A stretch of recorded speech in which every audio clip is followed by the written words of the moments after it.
ದೇವರ ನಾಮಕ್ಕೆ ಮಹಿಮೆ ಉಂಟಾಗಲಿ. Praise the lord. ನನ್ನ ಹೆಸರು ಭಾಸ್ಕರ್ ದೇವ್ ಅಂತ. ಸ್ವಂತ ಊರು ಬಂದು ಇಟ್ಟಮಡು. ನಾನು ಇದು ರೀಸೆಂಟಾಗಿ ಮದುವೆ ಆಗಿದ್ದೇನೆ. ನನ್ನ ಕುಟುಂಬದವರು ಯಾರೂ ಇದು ರಕ್ಷಣೆ ಹೊಂದಿಲ್ಲ. ನನ್ನ ತಂಗಿ ತಮ್ಮ ಇದ್ದಾರೆ, ನಮ್ಮ ಅತ್ತೆ ಮಾವ ಇದ್ದಾರೆ. ಯಾರೂ ಇದು ರಕ್ಷಣೆ ಹೊಂದಿಲ್ಲ. ಇದು ನಾನು ಮಾತ್ರನೇ ದೇವರನ್ನ ಕಂಡುಕೊಳ್ಳಲಿಕ್ಕೆ ದೇವರು ಸಹಾಯ ಮಾಡಿದ್ರು. ಅದು ಯಾವ ರೀತಿ ಸಹಾಯ ಮಾಡಿದ್ರು ಅಂದರೆ,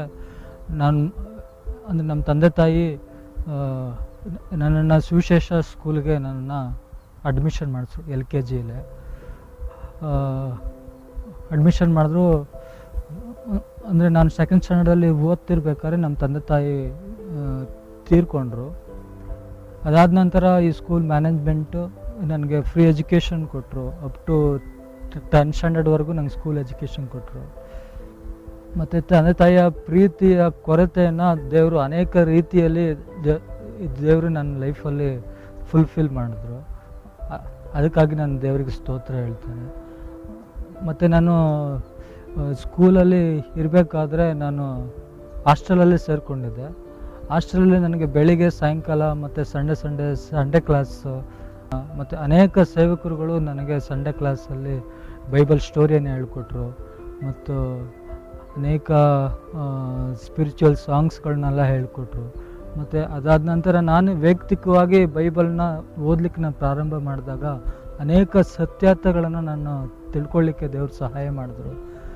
ದೇವರಂದರೆ ಯಾರು, ಇದು ನಿಜವಾದಂಥ ದೇವರು ಯಾರು, ಇದು ನಮ್ಮ ಪಾಪಗಳಿಗಾಗಿ ಯೇಸು ಕ್ರಿಸ್ತನು ಏನು ಮಾಡಿದನು, ಯೇಸು ಕ್ರಿಸ್ತನನ್ನು ಇದು ನಂಬುವುದಾದರೆ ನಮ್ಮ ಜೀವಿತದಲ್ಲಿ ಏನು ನಡೆಯುತ್ತೆ, ಮತ್ತು ನಿತ್ಯ ಜೀವ ಅಂದರೆ ಏನು, ಮತ್ತು ಅನೇಕ ರೀತಿಯಾದಂಥ ಸತ್ಯಗಳನ್ನ ನಾನು ಬೈಬಲ್ ವಾಕ್ಯದಲ್ಲಿ ನಾನು ವೈಯಕ್ತಿಕವಾಗಿ ಓದ್ಕೊಳ್ಳುವಾಗ ನಾನು ಕಂಡುಕೊಂಡೆ. ಅದಾದ ನಂತರ ನಾನು ಬ್ಯಾಪ್ಟಿಸಮ್ ತಗೊಂಡೆ. ನಿಜವಾದಂಥ ದೇವರು ಇದು ರಕ್ಷಕನಾದಂಥ ಯೇಸು ಕ್ರಿಸ್ತನೇ ಎಂಬುದಾಗಿ ನಾನು ನನ್ನ ಹೃದಯದಲ್ಲಿ ಇದು ನಿಶ್ಚಯ ಮಾಡಿಕೊಂಡೆ. ಅದಾದ ನಂತರ ನನ್ನ ಸ್ಕೂಲ್ ಎಜುಕೇಷನಲ್ಲಿ ನಂದು ಕಂಪ್ಲೀಟ್ ಆಯಿತು. ಮತ್ತು ಕಾಲೇಜಿಗೆ ಅಡ್ಮಿಷನ್ ಆದೆ. ನಂದು ಡಿಪ್ಲೊಮಾ ಕೆಮಿಕಲ್ ಇಂಜಿನಿಯರಿಂಗಲ್ಲಿ ದೇವರು ನನಗೆ ಒಳ್ಳೆಯ ಫಸ್ಟ್ ಕ್ಲಾಸಲ್ಲೇ ನಾನು ಪಾಸ್ ಆಗಲಿಕ್ಕೆ ದೇವರು ನನಗೆ ಸಹಾಯ ಮಾಡಿದ್ರು. ಮತ್ತು ಅನೇಕ ಆಪರ್ಚುನಿಟಿಗಳು ದೇವರು ಇದು ನನ್ನ ಲೈಫಲ್ಲಿ ಒದಗಿಸಿಕೊಟ್ರು.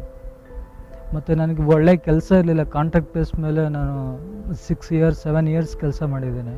ನನಗೆ ಕಂಪ್ನಿ ಸೈಡ್ ಜಾಬ್ ಸಿಗೋದಿಲ್ಲ ಅಂದ್ಕೊಂಡು ಆದರೂ ದೇವ್ರ ಮೇಲೆ ನಂಬಿಕೆ ಇಟ್ಟು ನಾನು ಪ್ರಾರ್ಥನೆ ಮಾಡ್ತಿದ್ದೆ. ಮತ್ತು ನನಗೋಸ್ಕರ ಮತ್ತು ನಮ್ಮ ಗ್ರಾಮಸ್ಥರ ವಿಶ್ವಾಸಿಗಳು ನನಗೋಸ್ಕರ, ನನ್ನ ಕೆಲಸಕ್ಕೋಸ್ಕರ, ನನ್ನ ಲೈಫ್ಗೋಸ್ಕರ ಅನೇಕ ಜನರು ಅವ್ರ ವೈಯಕ್ತಿಕ ಪ್ರಾರ್ಥನೆಯಲ್ಲಿ ಮಾಡಿದ್ದಾರೆ. ದೇವರೇ ಅದೆಲ್ಲ ಪ್ರಾರ್ಥನೆಯನ್ನು ಕೇಳಿ ನನಗೆ ಒಳ್ಳೆಯ ಕಂಪ್ನಿ ಸೈಡಲ್ಲೇ ಮ್ಯಾನುಫ್ಯಾಕ್ಚರಿಂಗ್ ಸೆಕ್ಟರ್ ಕಂಪ್ನಿಯಲ್ಲೇ ನನಗೆ ಸೂಪರ್ವೈಸರ್ ಪೋಸ್ಟಲ್ಲೇ ನನಗೆ ಕೆಲಸ ದೇವರು ಕೊಟ್ಟಿದ್ದಾರೆ. ಇವಾಗ ನಾನು ಕೆಲಸ ಇದು ಮಾಡ್ತಾಯಿದ್ದೀನಿ. ಮತ್ತು ನನಗೆ ಮಾತನಾಡಬೇಕು ಅಂದರೆ ಮಾತಾಡಬೇಕು ಅಂದರೆ ಒಂದು 5 ನಿಮಿಷ 10 ನಿಮಿಷ ಮಿನಿಮಮ್ ನಾನು ಮಾತನಾಡ್ತಿದ್ದೆ. ಅಷ್ಟು ನನಗೆ ತೊದಲು ಮಾತಿತ್ತು. ಮತ್ತು ಸ್ಪಷ್ಟವಾಗಿ ಮಾತನಾಡೋಕ್ಕಾಗ್ತಿರ್ಲಿಲ್ಲ. ಯಾವಾಗ ಯೇಸು ಸ್ವಾಮಿ ಮೇಲೆ ನಂಬಿಕೆ ಇಟ್ಟನೆ, ಯಾವಾಗ ಯೇಸು ಸ್ವಾಮಿ ಮೇಲೆ ಪೂರ್ಣ ಭರವಸೆ ಇಟ್ಟು ಪ್ರಾರ್ಥನೆ ಮಾಡಿದ್ನೋ, ಮತ್ತು ಸಭೆಗೆ ಬಂದು ಪ್ರತಿ ವಾರವೂ ಕೂಡ ದೇವರ ಪ್ರಸನ್ನತೆ ಮಹಿಮೆಯನ್ನು ಹೊಂದ್ಕೊಳ್ಳುತ್ತಾ ಬರುತ್ತಿರುವಾಗ ನನಗೆ ಮಾತನಾಡುವಾಗ ಸ್ಪಷ್ಟತೆ ಉಂಟಾಯಿತು. ಮತ್ತು ನಾನು ತೊದಲು ಮಾತಾಡುವ ಅಂತ ತುಂಬ ತೊದಲಿಸ್ತಿದೆ. ಆದರೆ ಇವಾಗ ನನಗೆ ಅದರಿಂದ ನನಗೆ ಪೂರ್ಣ ಇದು ರಿಲೀಫ್ ಸಿಕ್ಕಿದೆ. ತಂಗಿ ತಮ್ಮ ಮತ್ತು ನನ್ನ ಅತ್ತೆ ಮಾವ ಯಾರೂ ರಕ್ಷಣೆ ಹೊಂದಿಲ್ಲ, ಯಾರೂ ಯೇಸು ಸ್ವಾಮಿನ ಕಂಡುಕೊಂಡಿಲ್ಲ. ಆದರೆ ಅವ್ರಿಗೆಲ್ರಿಗೂ ಸುವಾರ್ತೆ ಹೇಳಬೇಕು ಅನ್ನೋ ಒಂದು ಭಾರ ನನ್ನ ಮೇಲಿತ್ತು. ನಾನು ಅನೇಕ ಬಾರಿ ಯೇಸು ಕ್ರಿಸ್ತನ ಬಗ್ಗೆ ನಾನು ಅವ್ರ ಸಂಗಡ ಹಂಚ್ಕೊಳ್ಳುವಾಗ ಅವರು ಕೂಡ ನನ್ನ ಜೀವಿತದಲ್ಲಿ ಆದಂಥ ಅದ್ಭುತಗಳನ್ನ ನೋಡಿ, ನೀನು ಆ ದೇವ್ರ ಮೇಲೆ ನೀನು ಇದು ನಂಬಿಕೆ ಇಡು, ನೀನು ಅಲ್ಲೇ ಹೋಗು ಎಂಬುದಾಗಿ ಮಾತುಗಳನ್ನ ಹೇಳಿದ್ರು. ಮತ್ತು ನನ್ನ ಕುಟುಂಬದಲ್ಲಿ ಅನೇಕ ಜನರು ಯೇಸು ಸ್ವಾಮಿ ಬಳಿಗೆ ಓದೋದ್ರಿಂದ ಅನೇಕ ಜನರು ಕೂಡ ನನ್ನನ್ನು ಯಾವುದಕ್ಕೂ ಬಾರದವನು ಎಂಬುದಾಗಿ ಎಣಿಸಿದ್ರು. ಇವನು ಏನಕ್ಕೂ ಬೇಡ ಅನ್ನೋ ಇದು ರೀತಿಯಾಗಿ ನನ್ನನ್ನು ಕಡೆಗಣಿಸಿದ್ರು. ಆದರೆ ಇವಾಗ ದೇವರು ನನ್ನ ಜೀವಿತದಲ್ಲಿ ಅದ್ಭುತ ಮಾಡಿದಾಗ, ಮತ್ತು ನನ್ನ ಜೀವನದಲ್ಲಿ ದೇವರ ಕಾರ್ಯ ಮಾಡಿದಾಗ ಇವಾಗ ಅವರೇ ಆಶ್ಚರ್ಯಪಡೋ ರೀತಿಯಲ್ಲಿ ನಾನು ದೇವ್ರು ನನ್ನನ್ನು ಇದು ನಿಲ್ಲಿಸಿದ್ದಾರೆ.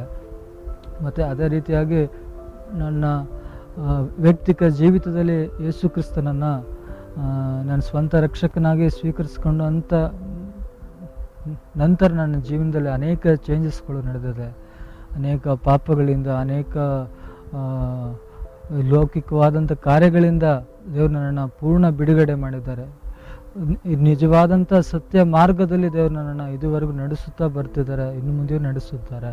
ಇಷ್ಟೊಂದು ಅದ್ಭುತ ಕಾರ್ಯಗಳನ್ನು ಮಾಡಿದಂಥ ನನ್ನ ರಕ್ಷಕನಾದಂಥ ಯೇಸು ಕ್ರಿಸ್ತನಿಗೆ ನಾನು ವಂದನೆ ಹೇಳುತ್ತೇನೆ ಮತ್ತು ಕೃತಜ್ಞತೆ ಉಳ್ಳವನಾಗಿದ್ದೇನೆ. ನನ್ನ ಸಾಕ್ಷಿಯನ್ನು ಹೇಳಲಿಕ್ಕೆ ದೇವರು ನನಗೆ ಅವಕಾಶ ಕೊಟ್ಟಿದ್ದಕ್ಕಾಗಿ ದೇವರಿಗೆ ನಾನು ಮೊದಲೇ ವಂದನೆ ಹೇಳ್ತೇನೆ. ಮತ್ತು ಅದಾದ ನಂತರ ನನ್ನ ಪ್ರೀತಿಯ ಸಭಾಪಾಲಕರಾಗಿ ಅಭಿಷೇಕ್ ದೇವಣ್ಣ ಅವ್ರಿಗೂ ಕೂಡ ನಾನು ವಂದನೆಯನ್ನು ನಾನು ತಿಳಿಸುವನಾಗಿದ್ದೇನೆ. Price the lord.